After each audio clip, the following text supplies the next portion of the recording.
Imagine a sweltering summer night in 1969, when a group of young followers high on drugs and blind devotion stormed a glamorous Hollywood home. They slaughtered 5 innocent people, including Sharon Tate, 8.5 months pregnant. The chilling twist? Their leader, Charles Manson, wasn't even there. He stayed behind at Spahn Ranch while, according to prosecutors, he preached that the murders would ignite an apocalyptic helter-skelter race war. Or, as some researchers later argued, was it a cover for something more personal? Revenge and chaos rather than prophecy? Stick around, because this is the story of Charles Manson, the cult kingpin who turned the age of Aquarius into a nightmare of murder. By the end of this video, you'll uncover the twisted psychology behind one of America's most infamous cults, the real motives, or lack thereof, behind the Tate LaBianca killings, and why even today whispers of unsolved murders linked to the Manson family keep investigators digging. Whether you're a true crime newbie or a seasoned sleuth, you'll walk away with a deeper understanding of how charisma, drugs, and delusion can lead to unimaginable evil. At the heart of this saga is a burning question. Did Charles Manson, the small-time crook turned self-proclaimed messiah, truly orchestrate these brutal slayings to ignite an apocalyptic helter-skelter race war as prosecutors claimed?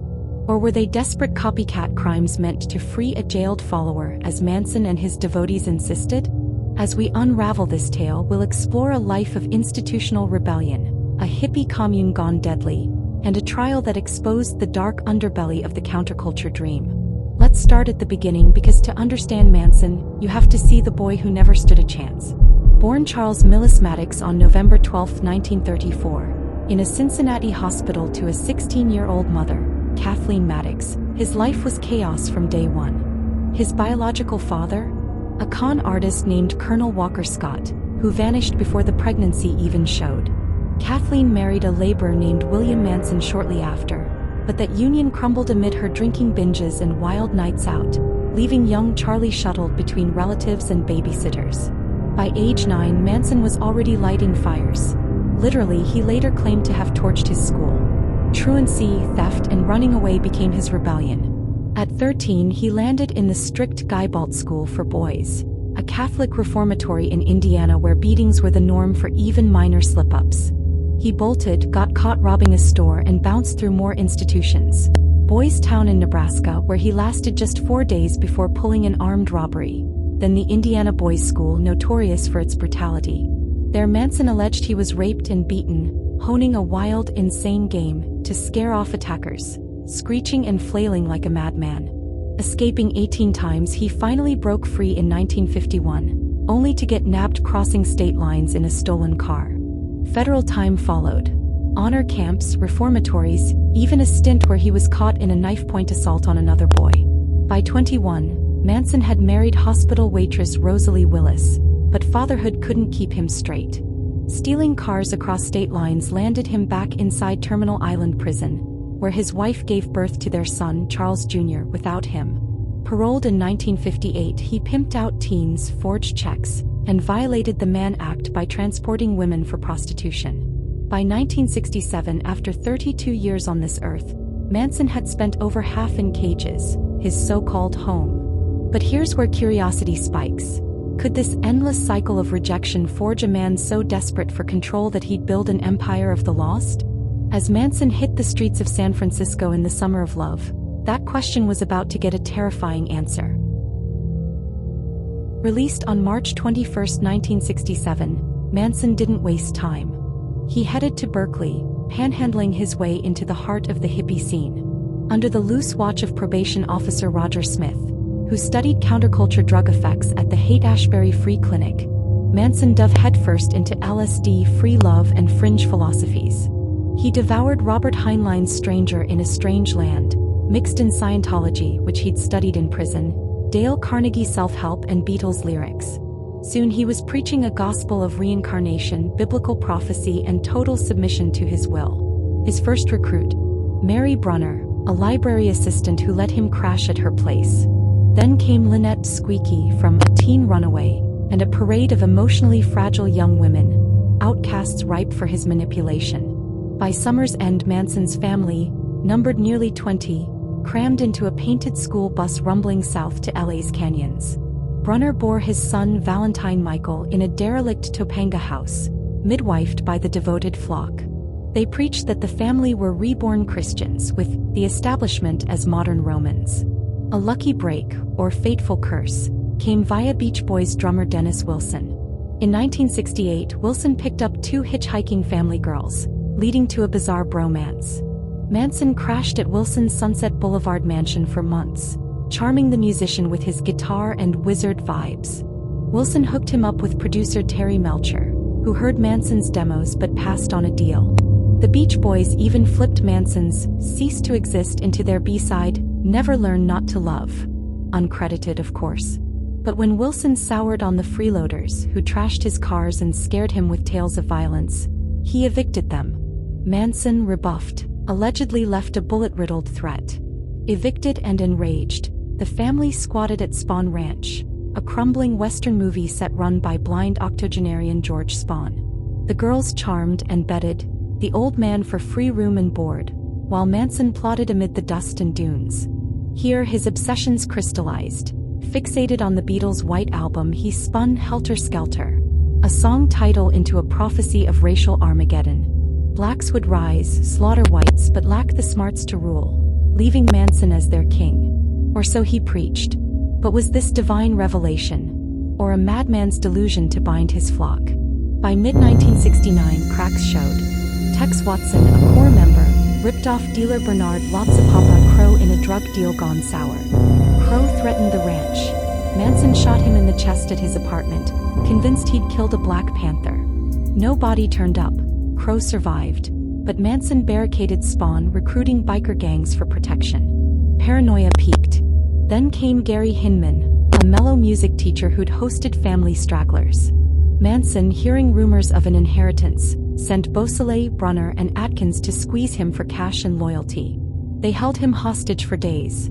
Manson slashed his face with a sword. Beausoleil finished him with a stab to the heart, scrawling, "Political piggy," and a panther paw in blood on the wall. A taunt or a frame job. Beausoleil got pinched driving Hinman's Fiat, knife in the trunk. Manson fumed. His war wasn't starting and Beausoleil rotted in jail. Desperate, he allegedly tasked Watson with a sign. A gruesome spectacle to mimic Hinman's scene and spring his friend. But as August 8th loomed, the family's grip on reality frayed further. Drugs flowed, doomsday chants echoed. What happened next would shock the nation and test the very fabric of innocence and guilt. August 8, 1969. Watson, Atkins, Krenwinkel, and lookout Linda Kasabian rolled up to 1050 Cielo Drive. Once Melcher's pad, now home to director Roman Polanski and his wife Sharon Tate. Tate, 26 and heavily pregnant, hosted friends. Stylist Jay Sebring, coffee heiress Abigail Folger, her lover Wojciech Frykowski, and teen Stephen Parent, visiting the caretaker. Past midnight, Watson snipped the phone line, shot Parent 4 times in his car as he tried to flee. Slipping inside, he woke Frykowski with a boot to the head. "I'm the devil, here to do the devil's business." Chaos erupted. Tate and Sebring bound by rope from the rafters. Sebring shot for protesting Tate's rough handling. Folger begged for mercy but was stabbed repeatedly. Frykowski fought desperately and was shot and stabbed dozens of times. Tate, pleading for her baby's life, was also brutally slain.